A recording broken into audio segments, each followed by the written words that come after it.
মুখ্যমন্ত্রী নিজ উদ্যোগী হয়ে সমস্যার সমাধান করে দিলেও স্কলারশিপ প্রদান নিয়ে দিল্লির দরবার দেখিয়ে দিলেন ওবিসি কল্যাণ দপ্তরের আধিকারিক। এদিন স্কলারশিপের দাবিতে দপ্তরের আধিকারিককে ঘেরাও করে বিক্ষোভ দেখান ছাত্রছাত্রীরা। সরকার বলছে যে টাকার তো অভাব নেই, তাহলে যদি টাকার অভাবই না থাকে, এরা তো 6 থেকে 7 বার এসে গেছে আপনার দপ্তরে, বারবার ঘুরে যাচ্ছে।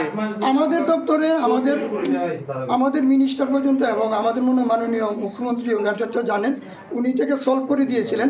যখন ফান্ড রিলিজ হয় না তখন সত্যি আমরা এটার জন্য চিঠি দিয়েছি, অনেক কিছু করে ফান্ড রিলিজ হয়েছে। ফান্ড রিলিজ হওয়ার পর একদম ফাইনাল এখন দেওয়ার যে ম্যাটারটা কিন্তু এখান থেকে হয় না, এটা মিনিস্ট্রি অফ ফিনান্স থেকে হয় দিল্লিতে।